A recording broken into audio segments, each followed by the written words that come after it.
In Chapter 12, we're going to talk about dealing with employee management issues, which isn't always an easy thing to deal with. There are 5 learning objectives in Chapter 12.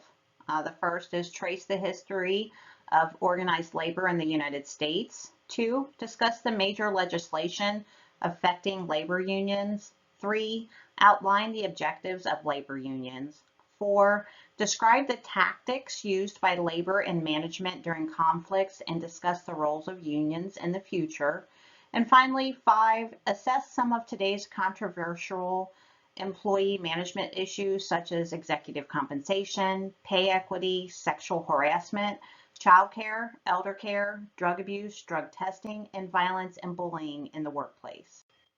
Take some time in Chapter 12 to read about Lily Eskelsen Garcia, who was the president of the National Education Association. You can find this on page 307 of your text, but it basically goes on to tell you about she was a lunch lady and followed in her career through teaching assistant and later became a teacher after earning a bachelor's and a master's degree, and get an idea of how she progressed within the education system. Let's begin the chapter by talking about a company that in 1955, 2 major labor organizations saw the benefits of merging together after legislation was passed unfavorably to the unions. Today, this organization maintains affiliations with 55 national and international labor unions and has about 12.5 million members.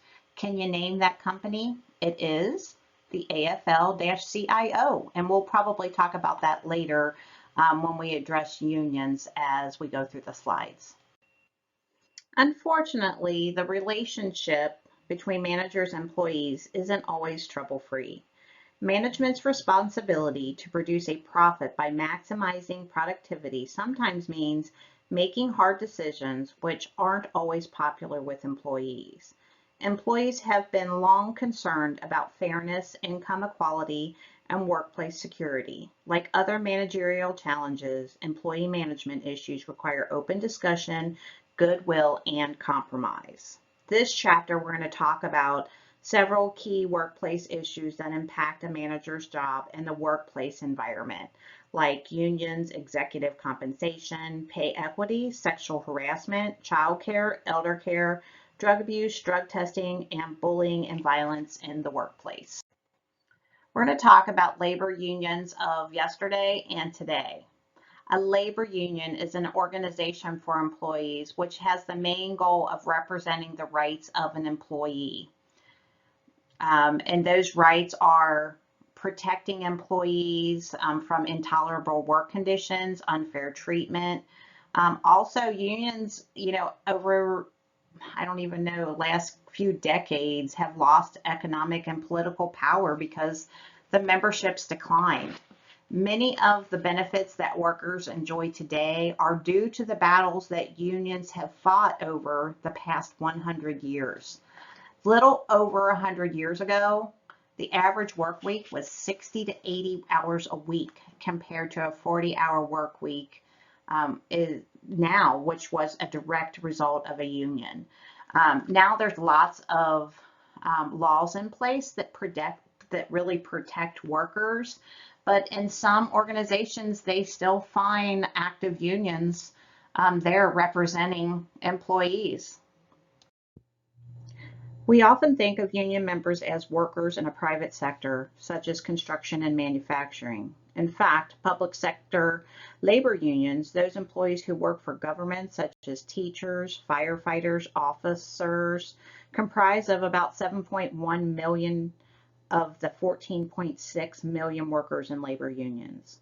Overall, union membership is the public sector stands at 34% compared to just 6.2% in the private sector. As you read through your text on page 309 where it talks about the history of organized labor, let's think about how there were so many technological advancements during the Industrial Revolution, which brought a lot of new products to market, but also reduced the need for physical labor in a lot of the different industries. With the new technological advancements during that time, it was able to speed up production. And as it says on the slide, less workers. So the workers that were working in manufacturing had to step up and produce or try to produce as high as those technological advancements could. So, when you think about this slide and read through the history of organized labor, can you see how some of the conditions made it possible for labor unions to take hold during the 20th century? Just a few things to think about when you think about, the history of all of the different laws that have come into effect over the years in order to protect employees. Former labor organizations in the U.S. date to the time of the American Revolution, as we talked about in the last slide. As early as 1792, cordwainers, or what was also called a shoemaker in our time, in Philadelphia met to discuss fundamental work issues of pay, hours, conditions, and job security. Pretty much the same issues that dominate labor negotiations today. The cordwainers were a craft union, an organization of skilled specialists in a particular craft or trade, typically local or regional. Most craft unions were established to achieve some short-range goal, such as curtailing the use of unpaid convicts as labor instead of available workers who would need to be paid. Most of the time, these craft unions would disband after they've met their goal. At that time, the length of an average work week in the 1900s was 60 hours, but an 80-hour work week was not uncommon for some industries. Wages were low and child labor was widespread. Minimum wage laws and unemployment benefits were non-existent, which made periods of unemployment hard on families who earn subsistence wages. The nearby spotlight on small business box highlights the severity of these conditions and the infamous tragedy that resulted. In your text on page 310, there is a complete write-up about the fire that changed labor laws back in 1911. Essentially, hundreds of young women died between ages of 13 and 23 because of this fire at the Triangle Shirtwaist Company in New York. Prior to the fire, workers had struck for higher pay, shorter hours, and safer workplace conditions. The fire became that touchstone for organized labor and raised support for changes in the workplace. So I encourage you to go to the text and read the full write-up on this. The first truly national labor organization was the Knights of Labor, formed by Eutaw Smith Stevens in 1869. The Knights offered membership to all private working people, including employers, and promoted social causes as well as labor economic issues. The organization fell from prominence, however, after being blamed for a bomb that killed 8 police officers during a labor rally in Haymarket Square in Chicago in 1886. A rival group, the American Federation of Labor, or the AFL, was formed the same year. By 1890, the AFL, under the dynamic leadership of Samuel Gompers, stood at the forefront of the labor movement. The AFL was never one big union, but rather an organization of craft unions that championed fundamental labor issues. It intentionally limited membership to skilled workers or craftspeople, assuming they would have better bargaining power than unskilled workers in obtaining concessions from employers. As a federation, its many individual unions can become members yet keep the separate union status. Over time, an unauthorized AFL group called the Committee of Industrial Organizations began to organize industrial unions, which consisted of unskilled and semi-skilled workers in mass production industries such as automobile manufacturing and mining. John Lewis, president of the United Mine Workers, led this committee. His objective was to organize both craftspeople and unskilled workers under one banner. We spoke about how John Lewis, the president of the United Mine Workers, tried to put together a union for both craftspeople and unskilled workers on the last slide. But the AFL actually rejected his proposal in 1935. So he broke away and formed what's called the Congress of Industrial Organizations, or the CIO. The CIO rivaled the AFL in membership partly because of the passage of the National Labor Relations Act, also known as the Wagner Act, that same year. For 20 years, the two organizations struggled for power. It wasn't until the Taft-Hartley Act in 1947 that they saw the benefits of a merger. In 1955, two groups formed the AFL-CIO. Today, that group maintains affiliations with more than 55 national and international labor unions and has about 12.5 million members. Much of the growth and influence of organized labor in the U.S. has depended primarily on two major factors, the law and public opinion. In future slides, we're going to go over some of the 5 major federal laws that had a significant impact on rights and operations of labor union. In the meantime, let's talk about the Norris-LaGuardia Act. The Norris-LaGuardia Act paved the way for union growth in the U.S. This legislation prohibited employers from using employment contracts that included provisions such as the Yellow Dog contract. The Yellow Dog contract required employees to agree as a condition of employment not to join a union. The National Labor Relations Act, or the Wagner Act, passed 3 years later, provided labor unions with clear legal justification to pursue key issues that were strongly supported by Samuel Gompers of the AFL. One of these issues was collective bargaining. Collective bargaining is bargaining for union and management representatives where they negotiate a contract for workers. The Wagner Act expanded labor rights to collectively bargain by obligating employers to meet at reasonable times and bargain in good faith with respect to wages, hours, and other terms and conditions of employment. This is a good question to take into consideration and could possibly be a test question. Which act in 1938 set a minimum wage and maximum basic hours for workers in interstate commerce industries? Was it A, Norris-LaGuardia Act, the NLR Act or the Wagner Act, the Fair Labor Standards Act, the Labor Management Relations Act or the Taft-Hartley Act, or Labor Management Reporting and Disclosure Act? If you guessed it, the answer is C, the Fair Labor Standards Act. As I mentioned in the last slide, figure 12.1 in your text on page 311 talks about the major legislation that affected labor management relations. The first one on this slide is the Norris-LaGuardia Act from 1932, which we've talked about in previous slides. And, you know, the Norris-LaGuardia Act was the one that formed legislation so courts couldn't issue injunctions against nonviolent activities such as picketing, boycotts, things like that. But it also established the Yellow Dog contracts, which were those contractual agreements that employers were trying to make workers sign in order to not join a union. So it stopped companies from being able to do those Yellow Dog contracts, as well as the National Labor Relations Act, also known as the Wagner Act, which you'll probably hear that again. That was established a few years later in 1935. So this act, it gave employees the right to form unions.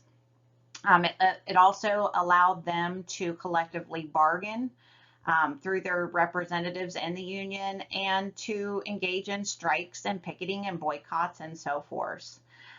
So this act gave a great impetus to the union movement.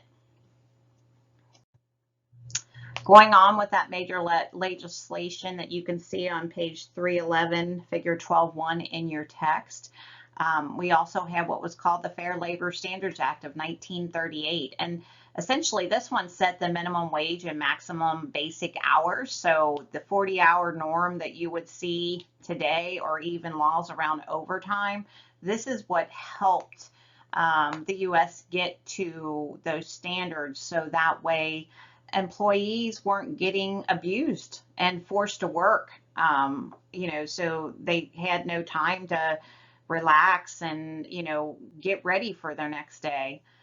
Labor Management Relations Act, or the Taft-Hartley Act, which you'll hear more about, 1947, that passed, and that amended the Wagner Act. And it permitted the states to pass laws prohibiting compulsory union membership or right to work laws, set up methods to deal with strikes that affected national and health safety, and it prohibited secondary boycotts. And you can read more about this again in the text. And then finally, Labor Management Reporting and Disclosure Act, the Landrum-Griffin Act in 1955, and that one amended the Taft-Hartley Act and the Wagner Act and guaranteed individual rights of union members in dealing with their union. And again, you can read more about that in the text. The Wagner Act established an administrative agency, the National Labor Relations Board, or the NLRB, to oversee labor management relations. The NLRB consists of 5 members appointed by the U.S. President and is authorized to investigate and remedy unfair labor practices. It also provides workplace guidelines and legal protection to workers seeking to vote on organizing a union to represent them. Certification is the formal process where the NLRB recognizes a labor union as an authorized bargaining agent for a group of employees. Decertification is the process by which workers can take away unions' rights to represent them. After an election, both union and company have 5 days to contest the results of the NLRB. Now, keep in mind, we recently, I think, heard in the headlines of the news how Amazon members were trying to become unionized. So you ought to take a look and do a little bit of research on that so you can see how that whole process went. I think eventually they did not have enough votes to do a certification of a labor union in order, to develop that for that group of employees, but it doesn't mean that it won't happen in the future. The objectives of labor unions shift with social and economic trends. The negotiated labor management agreement, also known as labor contract, sets the tone and clarifies the terms and conditions under which management and unions will function over a specific time. Unions attempt to address their most pressing concerns in the labor contract, such as job security, pay, offshore sourcing. Negotiation can cover a wide range of topics, and it can take a long time to reach an agreement.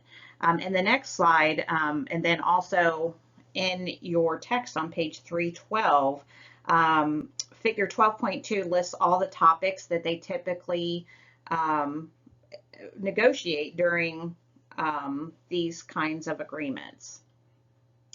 Labor unions generally insist that a contract contain a union security clause. This security clause stipulates that employees who reap union benefits either officially join or at least pay dues to the union. As I mentioned in the last slide, figure 12.2 on page 312 of your text or your textbook goes into a little bit more detail than this slide, but this is a list of all of the items that are typically negotiated during that labor management agreement.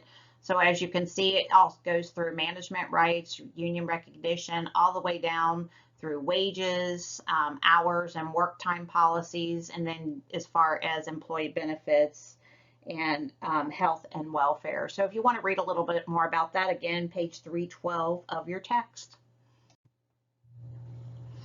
Labor unions generally insist that a contract contain a union security clause, stipulating that employees who reap union benefits either officially join or at least pay dues to the union. After passage of the Wagner Act, unions sought strictly to security in the form of the closed shop agreement, which specified that workers had to be members of a union before being hired for a job. To labor's dismay, the Labor Management Relations Act, or the Taft-Hartley Act, outlawed this practice in 1947. So, and it'll talk a little bit more about that in figure 12.3. Today, unions favor the union shop agreement, under which workers do not have to be members of a union to be hired, but must agree to join within a prescribed period of time, which is typically 30, 60, or 90 days. However, under a contingency called agency shop agreement, employers may hire workers who are not required to join the union, but must pay a special union fee or regular union dues. Labor leaders believe that such fees or dues are justified because the union represents all workers in collective bargaining, not just its member. However, in 2018, the U.S. Supreme Court ruled that workers who choose not to join a union in public sector unions cannot be forced to pay union dues. Now, I know that before this was passed, my uncle used to work at Kroger's, and he chose not to join their union, but still had to pay dues. So, and after this happened, he no longer had to pay dues. So as you can see, all of these laws are for both union and non-union workers, and they benefit us all. As I mentioned in the last slide, figure 12.3 in your book and on this slide, in the text it's on page 313, but it goes over the closed shop, union shop, agency shop, and open shop forms of union agreement. So you can read a little bit more about that in your text, or take a minute to pause and read it here. It's going to be important to know as you review for your exams. The Taft-Hartley Act recognized the legality of the union shop, but granted individual states the power to outlaw such agreements through right-to-work laws. To date, 27 states have passed such legislation, which you will see in figure 12 just as a visual. In a right-to-work state, an open shop agreement gives workers the option to join or not join a union if one exists. The right-to-work state, a worker who does not join a union cannot be forced to pay a fee or union dues, per the law that we talked about that passed in 2018, where the Supreme Court outlawed that. Future contract negotiations will likely focus on evolving workplace issues such as child and elder care, worker retraining, two-tiered wage plans, drug testing, and such other work-related issues. Job security is sure to remain on the top of the union priority due to job losses from all the offshore outsourcing and free trade agreements, but unions will continue to support federal changes such as the minimum wage to $15 per hour.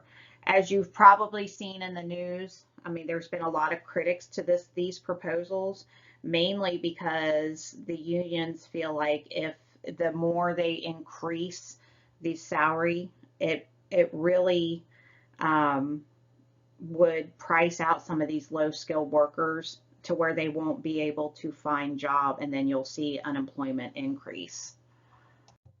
As we talked about in the last slide, this is just a visual that shows you in the navy color of all the states that are right-to-work states. As we talked about the labor contracts that outline labor and management rights to serve as a guide to the workplace relationships, there's also what's called grievances and shop stewards. A grievance is a charge by employees that management is not abiding by or fulfilling the long terms of the negotiated labor management agreement as they perceive it. Overtime, rules, promotions, layoffs, transfers, job assignments are generally sources of employee grievances. Handling them demands a good deal of contact between union officials and managers. Grievance, however, do not imply that a company has broken the law or labor agreement. In fact, the vast majority of grievances are negotiated and resolved by what is called the shop stewards, which is a union official who works permanently in an organization and represents the employee's interest on a daily basis, and supervisory level managers. However, if a grievance is not settled at this level, formal grievances procedures will begin. And then in the next slide, which is figure 12.5, it'll talk about the steps of formal grievance procedures that must be followed by unions. So this is figure 12.5, which is on page 315 in your text.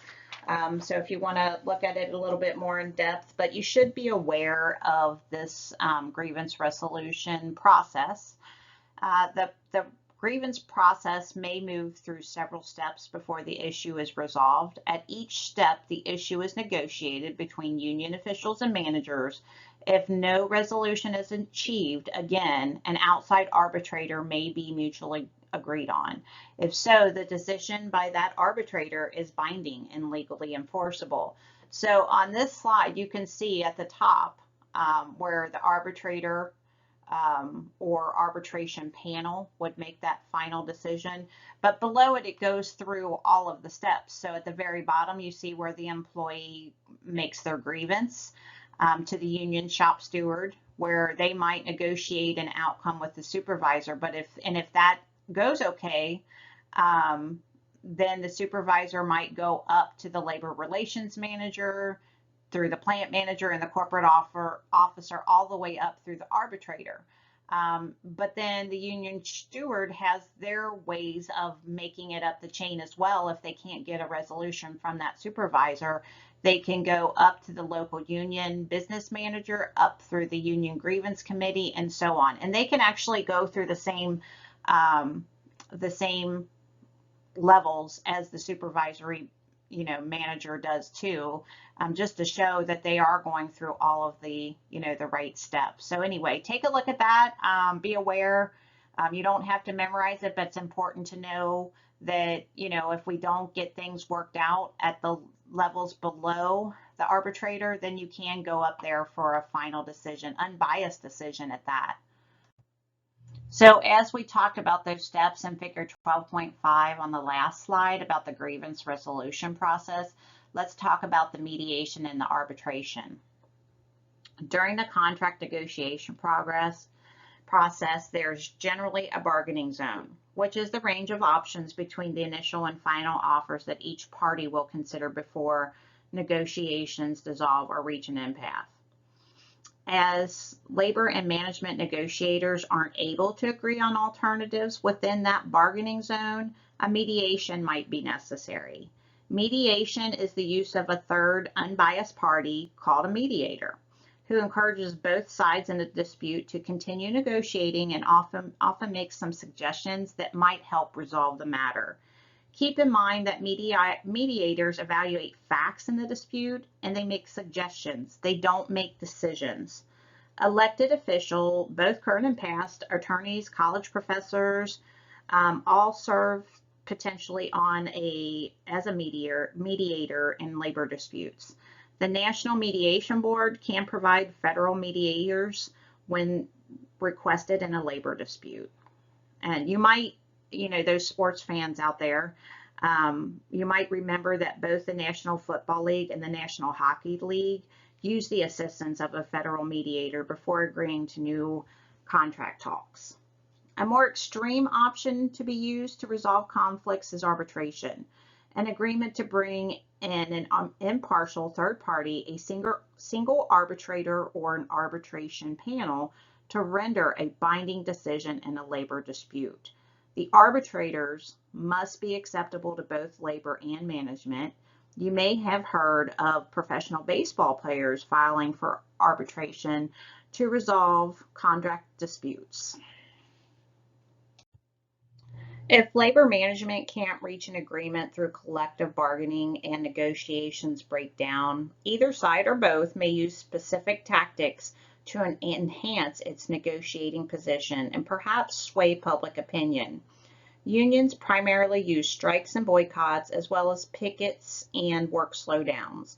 Management may implement lockdowns and injunctions to even hire strike breakers. So on this slide, it represents some of those tactics. So a strike is where union workers refuse to go to work.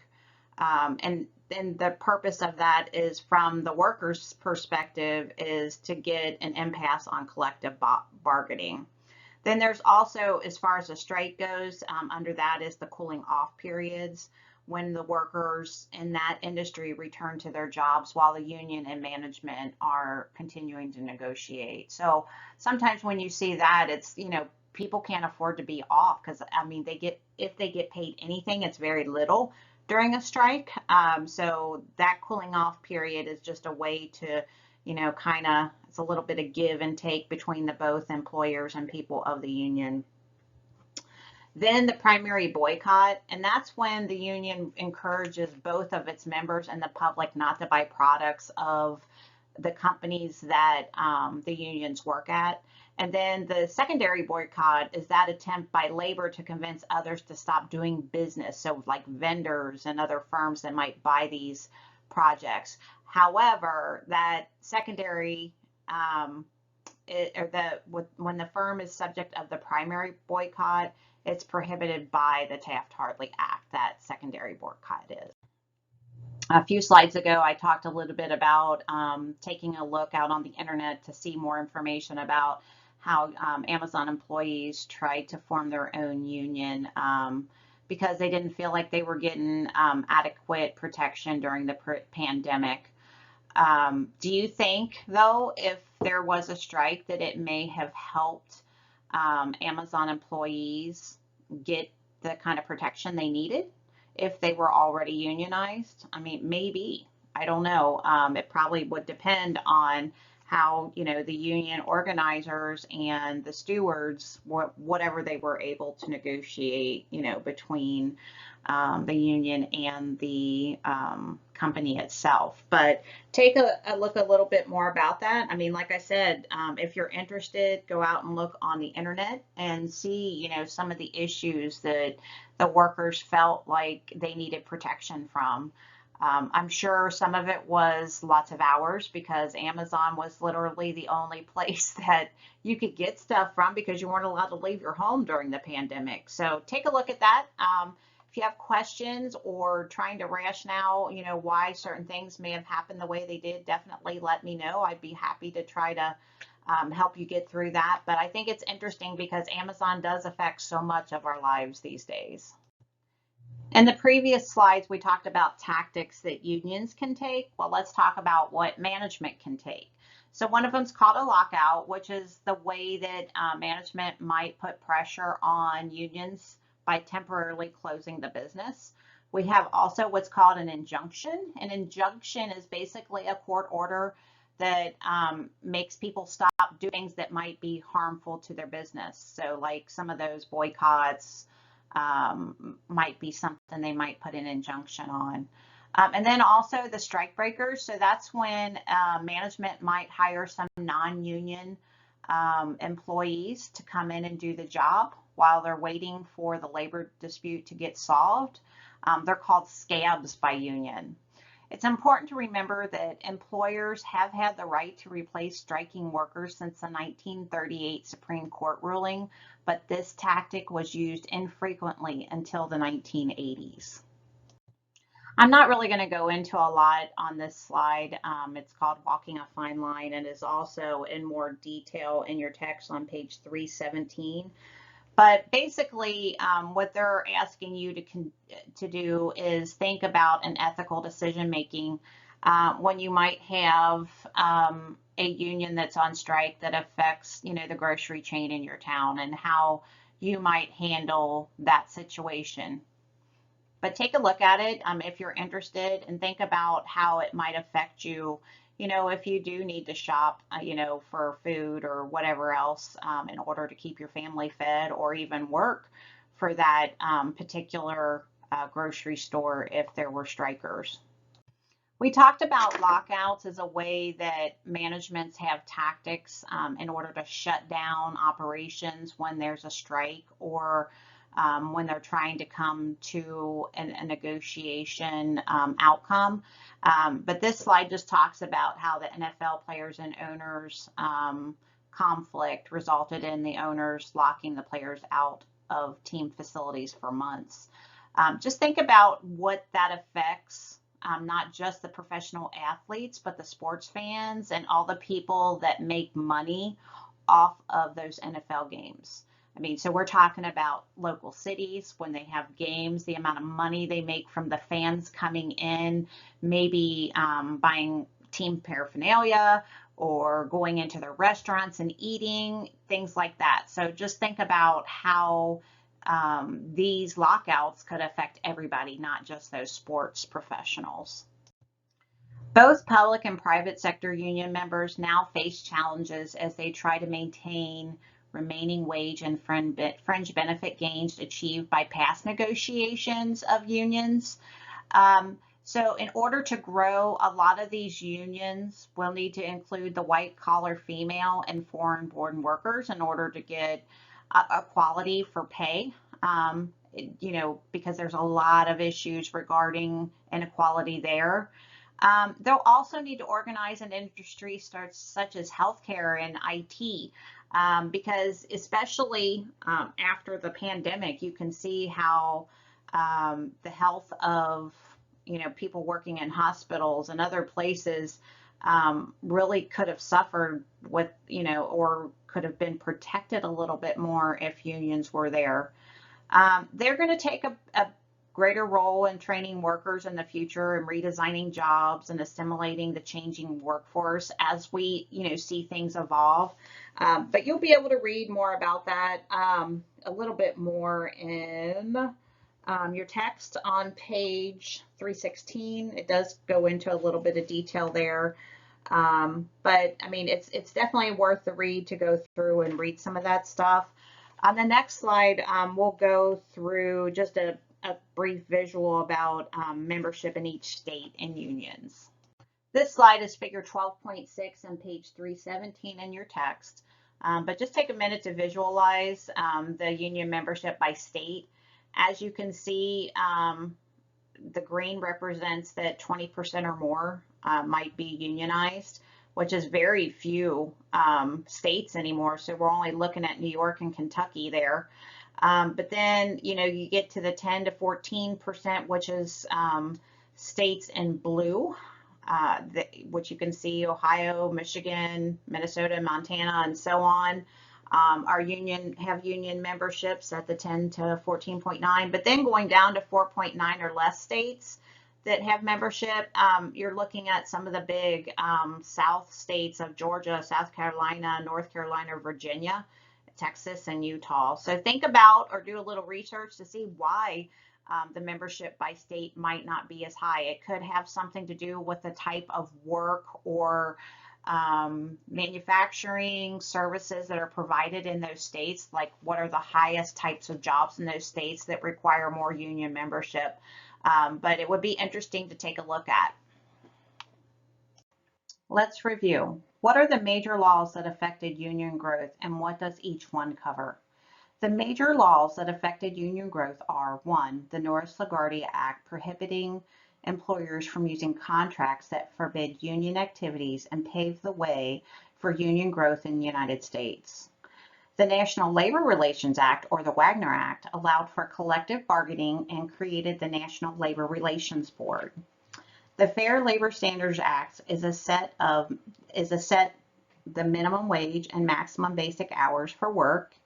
The Labor Management Relations Act, or the Taft-Hartley Act, amended the Wagner Act and permitted states to pass laws prohibiting compulsory union membership, set up methods to deal with strikes that impact national health and safety, and closed shop agreements and prohibited wage payments for work not performed, or also known as feather bedding. This law weakened union power in the U.S.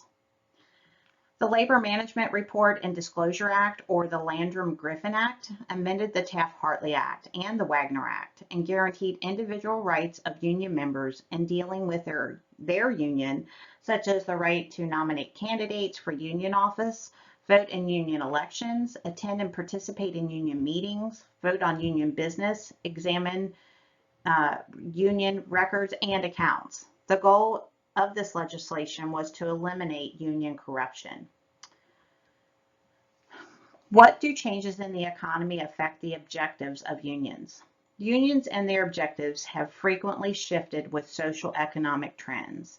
In the 1970s, the primary objective was additional pay and benefits, while in the 1980s, unions focused on job security. During the 1990s and the 2000s, job security remained a key issue as unions tried to cope with global competition and outsourcing. What are the major tactics used by unions and by management to assert their power to contract negotiations? The major tactics used by unions include strikes, boycotts, work slowdowns, and pickets. Management tactics include lockouts, injunctions, and bringing in strike breakers. And finally, what types of workers do unions need to organize in the future? To remain relevant, unions must attract new members. This includes more professional, female, and foreign-born workers. Both the Teamsters Union and the Service Employees International Union are targeting workers in healthcare, technology, and in finance. So we hear this a lot in the news about executive compensation. So think about the average total CEO compensation, which is salary, bonuses, and incentives, is around $17.2 million. And this is probably for a larger company. And this is compared to just the average worker's salary of $56,000. How does this even make sense that somebody could earn that much? Yes, would you like to be on the $17.2 million side? Sure, but it doesn't make sense when you compare it to the average worker. CEO compensation used to be determined by a firm's profitability or increase in stock price. Now, executive receive stock options and restricted stock that's awarded even if a company performs poorly. So some of you might not understand how stock options or restricted stock works, but basically, in some of these situations, you're going to see people that get, at some point can sell this stock and, make money off of it, especially if they're awarded, for nothing, if they're paying nothing to get the stock. I know I've considered jobs before, obviously not for $17.2 million, but where there were options they're called stock grant options, where you could purchase, say, for instance, you could get 20,000 stock options, and instead of paying $90 for each piece of stock, you would pay $1. So you would be required to keep that stock for a certain amount of time, and then eventually you could sell it. Whether if you were leaving, a lot of times the company required you to sell it back to them. But if you were there and fully invested in that, you could come out of a company as a millionaire. So it's just, it would be nice, obviously, if everybody received that same kind of consideration when it comes to salaries. Obviously, different jobs give different salaries, and I'm sure that, based on the level of work you're doing is necessary, or the fact that you put, more education or pay education in order to get to that level makes sense. However, the inequity between the CEO and that average worker is, to me, ridiculous to even fathom. So something that you'll probably hear more and more throughout the years, especially when you start seeing companies that misled their stockholders and still continue to give those executives that stock and then become million or even billionaires because of it. So this is just another slide on that executive compensation. It talks about Walmart's CEO that received $24 million in 2018, while the average worker only made $22,000. It was the corporate board and of directors, of course, that determined that salary. But do you really think it's a fair system of compensation for CEOs? And do you think workers should have input? I'm not sure that, from my perspective, that workers should be having input. I do think the corporate board of directors should be determining pay. However, I guess it needs to be determined by the position, obviously. And then also, I guess making $24 million a year, this man can't have a life. He's got to be working, I mean, almost all waking hours, I would think, in order to be worthy of working $24 million. But the question is, even if you're working every waking hour, do you still deserve the $24 million? I mean, truly, obviously, some people could spend that in their lifetime, but I don't think I ever could. But anyway, I guess, everybody has certain lifestyles they have to maintain. But just think about, the fair systems for compensation. And do you think that CEO truly deserves that kind of money? Now, if they're making millions and millions and millions off his decision making, maybe so. But it's just, one of those ethical things that you need to think about in the future as you, get into the workforce. And, some people are going to be in a position to see these discrepancies in pay and think about, the fairness of it all. Okay, this is the final slide on executive compensation. Peter Drucker suggested CEO pay be more than 20 times the lowest paid employee. However, the average salary is 287 times the average of the workers in the same company. Government and shareholders are putting pressure to overhaul that executive compensation. And with the passage of the Dodd-Frank Act, it was intended to give shareholders more say in compensation decisions. The problem is, who is, the shareholders representing? And, if the shareholders are, as a result of somebody receiving this 287 times the average salary, if those shareholders are actually really making money from that, they're not going to rock the boat. So it just really depends on who is considered to be a shareholder and what their moral compass is. I mean, it's just in reality, even with, say, 150 times the average salary, they could trickle down that difference down to employees making more money. And ultimately, employees being satisfied, not just with their job, but being compensating properly, can make your company be more profitable. So it's just a lot to think about as you get into the workforce and may start seeing some of these salaries being, the 287 times the average salary, and how it might make you feel as a worker that, might be at that lower salary rate. A lot to take into consideration. So I know we have a lot of athletes in our class, but just something to take into consideration, playing for dollars or degree. So this slide involves the National College Athletic Association, or the NCAA, that really, makes a lot of money off of college athletics.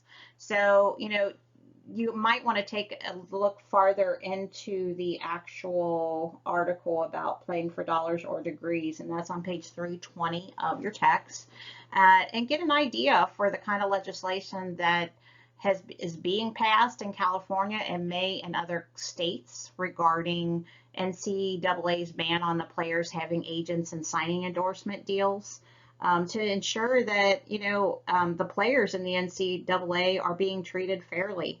So take a look at that if you're interested in it, especially if you are one of those athletes that might benefit from this. It's just a lot of things to take into consideration, do research on, and try to get involved with it if it's important to you. So this slide represents the highest paid athletes in the world as of 2020. Roger Federer took the top spot for the first time, making $106.3 million per year. He resided in Switzerland and his sport was tennis. Do you see a pattern in the earnings per year? I mean, for me, I see in soccer, we see Portugal and Argentina are about the same amount. But when you go down to Brazil, you can see that, they're about $10 million less. You can't say that's because of the poorness of Brazil, because Argentina is probably similarly poor.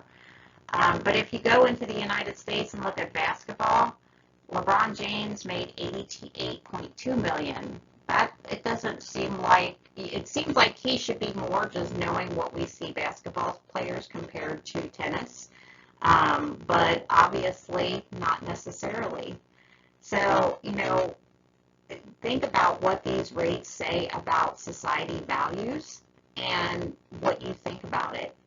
So, what do you think you should make when you graduate college or even high school, whether you're playing sports or doing some other kind of professions? And how do you think that they compare to what these other people in these sports compare? Obviously, in most, like for me, I'll probably never make any of this in my whole lifetime, but I still consider myself to be making a good working wage. But just think about how, all these people live off this 88.2 million. Obviously, they all have a way different lifestyle than we do. You see that when they report it, in the news and all the gossip columns. But, when I see that kind of stuff, I just think, wow, what would make you want to buy something like that or do something like that? And to me, it's because they get bored with average everyday life and they have that much money that they can pretty much do whatever they want. But interesting to see, what some of these highest paid athletes made in 2020. So, now that we're approaching on 2023, it's much, much more than this. Some other issues you might face as a manager that are controversial with employees is pay equity. Women earn 81% of what men earn. This disparity varies by profession, experience, level of education, age, location, and other factors. Women earn almost 60% of the bachelor's and master's degrees awarded and more in the doctoral degrees area. Women are underrepresented in manager positions and executive positions as well. This slide presents the inequity in earnings, what women of certain ages earn compared with the average salary earned by a male in the same age range. So I'm going to start at the top. The age 16 to 19, the average salary of a woman is $25,000 to where men's average salary is almost $27,000. Then when you get to we're only talking about a little over maybe almost $2,000 there. When we get into the age range of 25 to 34, average salary is 45 versus 50. So that's a $5,000 difference in wage gap. So as you can see, as the ages get higher, so do the gaps. 35 to 44, we got the average of a woman's salary of 53 to where men's average is 64. So as you can see, these just continually get higher up until you get to age 65. Then you can see that the gap is just about $2,000 difference. Not sure why that's so close at 65 and older, but maybe it's because both have a lot of experience, and I'm guessing the reason there's such a difference in the mid-range is because women of childbearing age, maybe they're afraid that these people are going to go out on leave. I'm not exactly sure what that is, but it would be interesting to go out and look at some of that information just to see why there is such a discrepancy. Also, a place if you're really interested in salary gender gap. A friend of mine, she started a company called Reserve Squad, which she really addresses some of that salary gender gap, but she also helps get women, freelance jobs in order to be able to work the times and the days that they can work when they have other things that might keep them from being full-time in the workforce. But anyway, take a look at that if you're interested. Again, it's called Reserve Squad. Very interested to hear the differences with salary gender gap. Sexual harassment is also a management issue that managers might have to deal with. You should realize that sexual harassment covers all employees as well as vendors, suppliers, and others who come in contact with company employees. Businesses need to take a look at all allegations seriously and develop a protocol for investigating each claim. So sexual harassment is unwelcome sexual advances, requests for sexual favors, and other verbal or physical conduct of a sexual nature that creates a hostile work environment. Sexual harassment laws cover men, women, and foreign companies doing business in the U.S. Violations of the sexual harassment laws can be extremely expensive for businesses and lead to the fall of top leadership for not addressing sexual harassment. So the reason sexual harassment might create a hostile work environment might be that your boss made a sexual advance to you that was unwelcomed, and you asked them to back off and told them clearly you weren't interested. And then say, for instance, your boss then doesn't give you the promotion you were promised or even fired you. That's when sexual harassment really comes into play. Or if you're a vendor and you're asked to do certain, sexual things in order to get this company's business, that's also considered sexual harassment and is in violation of U.S. law as well. So something to definitely be aware of, whether you're a man or a woman, when you're working in any workers' environment. So some other forms of sexual harassment would be the quid pro quo, which is you do this for me and I'll do this for you. And then the hostile work, again, we talked about this a little bit on the last slide, where it interferes with a worker's performance and creates an intimidating or offensive work environment. So maybe in that scenario we talked about in the last slide where, your boss made unwanted sexual advances, he may not fire you or not give you a promotion, but he makes it very hard for you to do your job or makes your life at work horrible and makes you want to quit. And again, there's, laws about sexual harassment, but most companies do have a policy. And all employees have to know what that policy entails to be careful, because something that you may not think is considered sexual harassment might be according to that company's policies. I'm not going to go into a lot of detail on this slide, but it talks about some issues that happened on the NBC network regarding unwelcome sexual advances that you might want to take a look at, that they requested justice for this based on the Civil Rights Act of 1991, and that's kind of when the Me Too movement came in. So you might want to take a look at that. It's also in your text on page 321. Wanted to kind of go over a couple different scenarios. One is two colleagues walk by you as one delivers the punchline to a really dirty joke. You feel the joke is inappropriate. Is this considered sexual harassment under law? The next scenario is an employee thinks she may have been sexually harassed when her boss complimented her shirt. She explains the circumstances to you and asks, would you be upset? What's your response? So I guess it's important to think about, have you ever felt uncomfortable in situations that might be described as sexual harassment? Even male students. Think about that. And if you want to discuss, obviously, with me offline, I'd be happy to do that. But you could also discuss with your teammates as well. For the conduct to be considered illegal under specific conditions, the employee's submission to such conduct is explicitly or implicitly made a term or condition of employment, or an employee's submission to or rejection of such conduct is used as the basis for employment decisions affecting the worker's status. If the conduct unreasonably on the slide interferes with a worker's job performance or creates an intimidating, hostile, or offensive work environment, it is considered sexual harassment.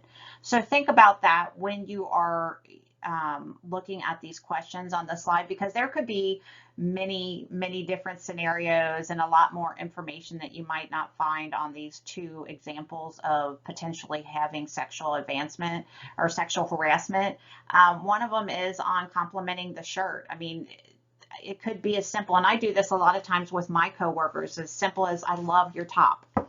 Or I might even say to, I do this actually a lot, because there's two guys in my office that a lot of times they're almost identical as far as color and style sometimes. And I'll say, oh, look, you guys are twinsies today. Most people wouldn't think twice about it, but some people don't like to be singled out like that. So whether it's considered sexual harassment or just mainly simply saying, look, I don't feel comfortable when you say that about how I dress. And the other person has to understand that, even though it seemed harmless to some people, it's not appropriate. So some of it may not necessarily be sexual harassment. It could be as easily as just being some people, just don't like to be called out like that. And as a worker or a manager, sometimes you're going to have to address situations like that. Some controversial employee management issues. One is childcare. I mean, simply because 3/4 of women that work with children under 18, over 2/3 of the mothers have children under 6, which are in the workforce. So think about that. I mean, and the cost involved in childcare.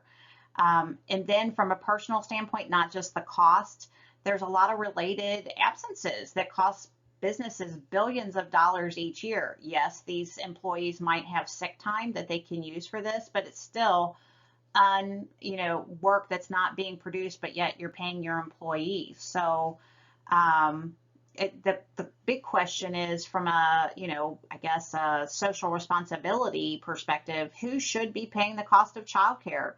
Is it dividing issue with employees and businesses everywhere? I can tell you from my own perspective, I don't even know what childcare costs now. But when my daughter, she's 14 now, when she was under, I would say she was in daycare up until she was 10 or 11. And part of, some of that was part-time once she was in school. But daycare for me, and I thought I made good money back in the, 2008, 2013 time period. But when you're paying over almost $800 a month, that could be a mortgage on a small house. It could be an apartment, rent payment. It's so expensive for childcare. Sometimes it keeps people out of the workforce just because it doesn't make sense that if you're say for instance, you're bringing home $2,000 a month and you have 2 kids paying $800 a piece per month, and that's low. So, I mean, now I'm sure it costs a lot more, but if you're only bringing home $2,000 a month and half of it's going to daycare, you can't possibly live with 2 kids on $1,200 a month. I mean, it does not make sense.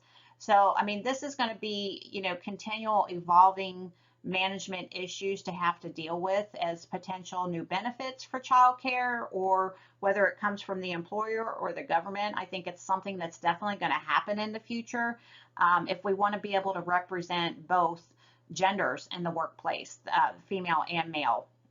But I mean, we're also seeing it with men as well. There's a lot of times that it doesn't make sense for the man to continue working because the wife makes more money, so they may be staying home too, but it doesn't make sense, for the cost to be so high. We're starting to see a lot of companies offer childcare as a way to tackle, just attracting new workforce to their company. Although some companies might not be able to offer childcare as that benefit, they might have other benefits like discounts, vouchers to offer payment for childcare, some referrals to identify high quality facilities, on-site childcare centers, and the sick child centers, which is really interesting to me because I'm not sure that I'd ever want my child to go to a center for sick kids because it could open the door for them getting sick with other things, but it would be nice to have sick child providers that would actually come out to your house when your kids are sick, like a skilled nurse or, something to that effect. Because boy, I mean, there's been many times where my kids have been sick and it's never a good time. So these are all types of benefits that companies are starting to offer just to be able to, save money. It might seem a lot, when you're thinking about the benefit, but if you look from a company perspective of cost benefit compared to these people being out and lost productivity, this might be the way to go. Although we don't see a lot of companies offering on-site daycare, there are some big Fortune 500 companies that do offer daycare. One of them is Fannie Mae, Home Depot, Valero Energy, Procter and Gamble, Johnson and Johnson, Disney, Merck, Nike, Time Warner, and there's several others. So if you are a new mother and at some point looking for companies that actually have on-site daycare, um, potentially that's, a benefit for you, not just from a logistics standpoint, but they might offer, a little cheaper of an on-site daycare than you would going through another provider. But think about, who should actually pay for this employee benefit, because we're not just talking about childcare. There's elder care too. I mean, my parents are aging, so at some point we might need elder care to help take care of our parents. So it's interesting to see in the future how these kind of benefits are going to evolve. My guess is companies aren't going to pay for childcare or elder care, but they might offer other benefits that might help you find solutions or discounted rates in order to be able to provide for those that you love. As I briefly mentioned in the last slide, as the population ages, caring for one's parents and other relatives will be a bigger employment-related issues. Proactive companies will develop benefits to meet this challenge. Now, recently, my father-in-law, we're starting to see where he has dementia. So one of the benefits that my company has is what's called an employee assistance program. And within that employee assistance program, there is resources for taking care of elder parents. So you can go to this EAP, I'm sorry, and talk to them and look, how do I get my father-in-law assistance? Where can I find a doctor that specializes in dementia? What kind of benefits are offered to people once they get to this point if they have no other financial resources to be, where they are either by themselves, whether they're living, with their children, or they need to go into a home. So that's a really nice benefit that my company offers. But think about, there's 56 million family caregivers that provide unpaid care to that elderly person. And from a social perspective, you think, well, that's their job, it's their parents. But the problem is, the family might not be able to afford that unpaid care. So, people actually take off from work to take care of their parents that are sick or have dementia. Some of this care obligations do cause employees to miss out, just like with child care issues. Costs $34 billion annually to reduce productivity and absenteeism and employee turnover. And so, some of these firms are offering assistance programs like I had described earlier. And even though it might seem expensive to offer that, again, the cost of the programs may be much less than what it costs employers, that $34 billion a year. I mean, and eventually you're going to see that difference on your bottom line, on your profits. So it's important for employers to consider these kind of assistance programs to see if they outweigh the reduced productivity and less profit. Continuing on the elder care in your household, there's more and more baby boomers that are taking care of their parents while still working. And you think of baby boomers, my parents are in their 70s. They're considered to be baby boomers. So can you imagine at that point in your life where you want to be retired, that you still have to work in order to be able to take care of your parents? There's no doubt that most people, I would say the majority of people, wouldn't even think twice about it just because they're their parents. You love your parents. But, it puts a substantial weight on any household. So as the slide says, 31% of those baby boomers are delaying retirements to take care of their aging parents. The average cost of a health aid to take care of one parent is $4,300 a month, almost $4,400. And let me tell you, I've not had to pay that before, but I do know that when my grandma was suffering from dementia, it was much more than that. The average 65-year-old couple in a retirement can expect to pay $275,000 in out-of-pocket expenses for health care. I mean, that's crazy. At that point, when you're 65, your income is so much less. So why isn't there? I mean, there is Medicare, but you also have to have supplements to Medicare, which doesn't make sense at all in order to be able to get the care that you need. Typically, adult children contribute $7,000 to $14,000 a year for nursing homes, healthcare, and home aids for parents. So, and a lot of this happens because there isn't sufficient care for the elderly that don't have, a big bank account to cover the cost. We have seen just from caring for my father-in-law, trying to find places potentially for him to have assisted living, not even a nursing home, like the slide says. It's terribly expensive, up to $6,000 or $7,000 a month. And most people that are on Social Security don't get near that much. So the problem is they end up in places that accept their Social Security, Medicare, or Medicaid, but they might not be very good facilities that take real good care of their patients. And that's why a lot of people end up helping to contribute to these nursing homes or healthcare. So anyway, just some things to consider as you grow in today's society, and things, we want to see evolve over time. I mean, overall, it's going to benefit everyone, not just the adult children helping with their parents and those, elderly people, but businesses in general.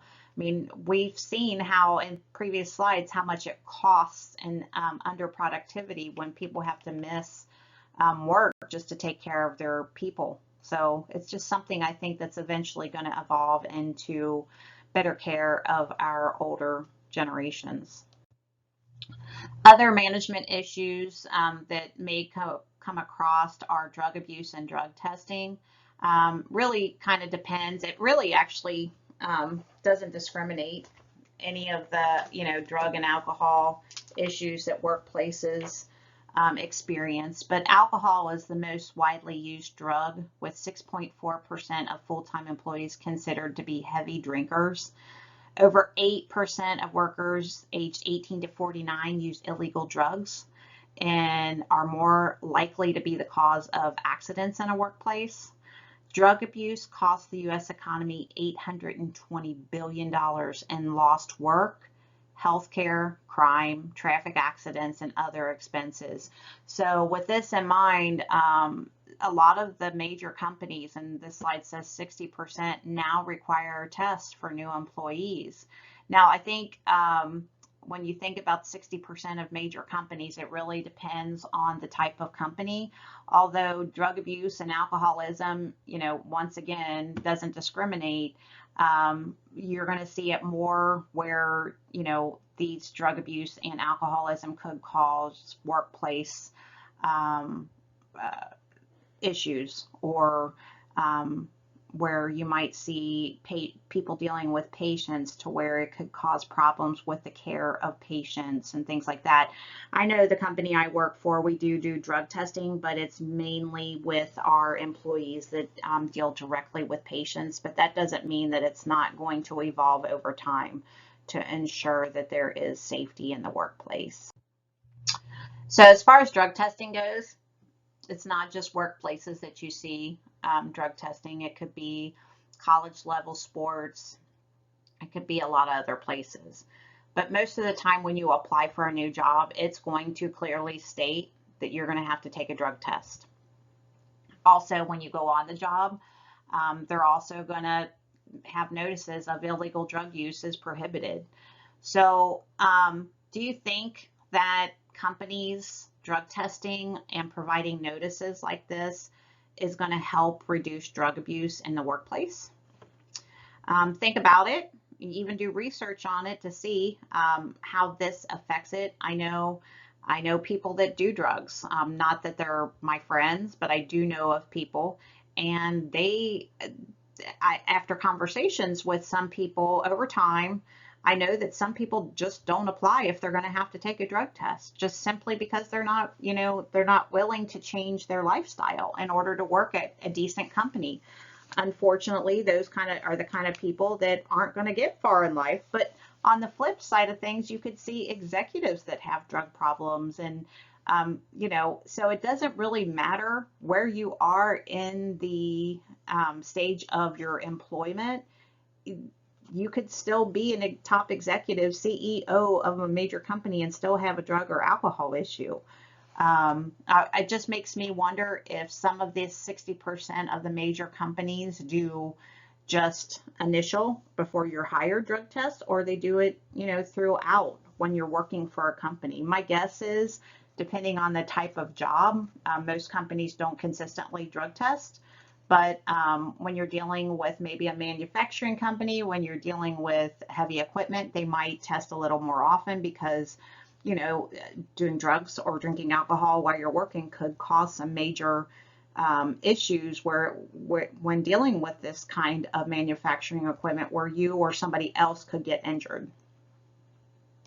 So this is a controversial polling question. So the question is, do you think companies should drug test new employees? Yes or no? Well, this is really, subjective to the person. It really also is subjective also to the employer. Really kind of depends on what kind of job is being done, on whether the drug testing is required for employees. It may not have anything to do with the type of job. It could have to do with just employee culture, employer culture. Other management issues that might take place in the workplace is violence and bullying. So just some stats here that OSHA reports homicides account for 9% of workplace deaths. Companies have taken action to deal with the potential problem by using focus groups or even restraining orders. According to the WBI, which I didn't even know there was such a thing, Workplace Bullying Institute, the bullying at work involves repeated health harming and mistreatment. So I can think of one time in my life where I felt like I was being bullied at work is we had in our office, which was called the Mean Girls Club. I know its original name, but there was this group of girls that ate lunch with each other every day. They made it a point to talk about everybody, and if you were not a part of their group, you were like a lower class citizen. They would make comments right in your presence that didn't directly, indicate your name or anything, but they would look at you as they were saying it. So it could be, psychologically, intimidating, and was definitely verbal abuse, whether they named names or not. So luckily, one of these people left the company, and so that group kind of disbanded. But the flip side of that is the other people that were in this group after that particular person left, they kind of felt like they didn't have a place at the company anymore. They're still there, but it was funny to see how their attitudes changed towards other people when they weren't influenced by that particular person. So violence and bullying in the workplace is just as apparent as it is, when you're in other environments like middle school or high school or even college. Managers and workers must be on the lookout for possible signs of workplace violence. Some of those might be unprovoked outbursts or anger or rage, threats or verbal abuse, repeated suicidal comments, paranoid behavior, and increased frequency of domestic problems. Most companies do not make formal training or formal policy to deal with workplace violence. What actions can management take to prevent workplace violence? Firms that maintain positive employee relations tend to experience fewer problems. The key to prevention of workplace violence is being proactive. So one thing that I know a company I worked for was being proactive is when they had an employee that turns out had some mental issues and was on a certain medication for those mental issues, but had stopped taking their medications. And he started talking about delusional things that might have or paranoid things that he was experiencing. And the management did do an investigation, but didn't find any of these issues to be true. So they kept an eye on it. And when things, according to the person that was making the accusation, didn't change, he started threatening to come in with a gun. He also made some social media posts holding guns. So that had management be a little bit more proactive and ended up making a police report and eventually letting this person go. Unfortunately, it does happen. Luckily, there was nobody, was hurt. No, luckily, he never came to the office with a gun, but it was enough to scare people and for them to take action. So some of the things that the workplace did was, of course, we already had secure doors, but also made people start having security badges so we could see that people were actually employees. And then also making sure there were a lot of policies about, being in the facility and, just ways to act while you're in the facility and things like that. But there was never any formal policy regarding that kind of violence other than the fact that it was unacceptable. So you'll see from a management perspective, probably something of the list of things that might be warning signs of workplace violence, but you'll probably also see some policies and even more things that are done in order to help those people that might be considering, workplace violence. And then on the other side, the other employees that are dealing with these issues as well. People get hurt on the job, but rarely know how much that costs a company each year. Costs are not just accrued by the injured party. The company often has to hire temporary help to replace the injured employees. So this slide really represents the type of injuries that cost companies in the United States. So overexertion, so kind of like, the burnout, the working lots of hours every day and, trying to make sure your work gets done often causes workplace injuries. Falls on this, on the same level cost about $10.17 billion. Being struck by an object or equipment, you're talking 5.31 billion, which is less, but still that's a lot of money. Auto accidents, slipping or tripping, 2.35 billion, and then the repetitive motions, $1.82 billion. So just something to take in consideration when you are managing employees in a company. What, some of these injuries could cost organizations across the United States. Let's review. How does top executive pay in the United States compare to top executive pay in other countries? Executive pay in the US is significantly higher than other countries. For example, a typical European CEO earns about 40% of what the US counterpart makes. What is the difference between pay equity and equal pay for equal work? Equal pay for equal work refers to giving equal pay to men and women who do the same job. The concept was codified in the 1963 Equal Pay Act. Pay equity goes beyond the concept and says people in jobs that require similar levels of education, training, or skills should receive equal pay. For example, the pay of an occupation traditionally considered a woman's job, such as a bank teller, should pay the same as a truck driver, which is typically considered a man's job. How is the term sexual harassment defined, and when does sexual behavior become illegal? Sexual harassment refers to any unwelcome sexual advance, requests for sexual favors, and other verbal or physical conduct of a sexual nature that creates a hostile work environment. This behavior is considered illegal if the conduct unreasonably interferes with a worker's job performance or creates an intimidating, hostile, or offensive work environment. It is also considered illegal if the sexual harassment constitutes a quid pro quo. What are some of the issues companies are facing related to child care and elder care, and how are employees addressing those issues? Issues of childcare or elder care are of concern to employers, since these issues account for reduced productivity, absenteeism, and high turnover. Another issue to consider is who pays for the care of the child or an aging parent.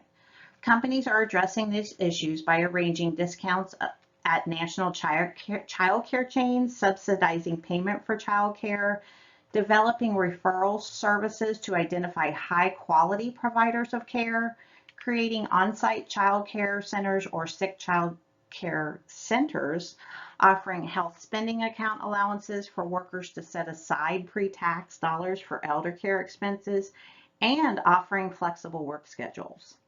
And finally, how can companies effectively address workplace violence and bullying? Companies can hold focus groups that invite employees' input, hired managers with strong interpersonal skills, and employed skill consultants to deal with any growing potential for the workplace violence. They also can seek temporary restraining orders on behalf of workers experiencing threats or harassment if it is important to address any impossible situation quickly and act proactively to protect their workers.